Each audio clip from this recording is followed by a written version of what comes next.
తాకట్లో ఉన్న మీ బంగారాన్ని విడిపించి ఆ రోజు ఆన్లైన్ రేటుకి కొంటాం. Sharma gold company.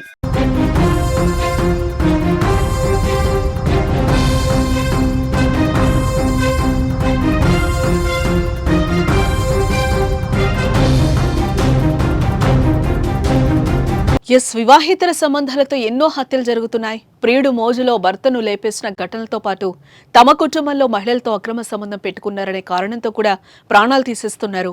తాజాగా నాగర్ కర్నూలు జిల్లా అచ్చంపేట సమీపంలోని నడింపల్లి గ్రామ సమీపంలో దారుణం చోటు చేసుకుంది. కుమారుడి వివాహేతర సంబంధం తండ్రి ప్రాణం తీసింది. ప్రత్యర్థులు నడి రోడ్డుపై కంట్లో కారం కొట్టి నరికి చంపారు. నడింపల్లి గ్రామానికి చెందిన వీరయ్య కుమారుడు ఇటీవల అదే గ్రామానికి మహిళలతో వివాహేతర సంబంధం పెట్టుకుని తీసుకుని వెళ్లిపోయాడు. ఆంధ్రాలోని గురజాలలో ఉంచాడు. విషయాన్ని తెలుసుకున్న మహిళ కుటుంబ సభ్యులు యువకుడిని చితకబాది మహిళను ఇంటికి తీసుకొచ్చారు. పరువు తీసిన వీరయ్య కుటుంబానికి ఏదో ఒకటి చెయ్యాలని రగిలిపోయారు. ఈ క్రమంలోనే మంగళవారం వీరయ్య తన బిడ్డ కుమారుడు పెద్ద కొడుకు వెంకటేష్ ఇద్దరూ కలిసి అచ్చంపేట నుంచి నడింపల్లికి బైక్ పై వస్తున్న విషయాన్ని గుర్తించారు. హైదరాబాద్ అచ్చంపేట ప్రధాన రహదారికి పక్కన ఇటుక పట్టీల వద్ద మాటు వేసిన దుండగులు కారుతో బైక్ ను ఢీకొట్టారు. వెంటనే బైక్ పై ఉన్న వీరయ్య వెంకటేష్ కళ్లలో కారం చల్లి ఆయుధాలతో దాడికి తెగబడ్డారు. అంతటితో ఆగకుండా గొడ్డలితో నరకడంతో వీరయ్య అక్కడికక్కడే మరణించాడు.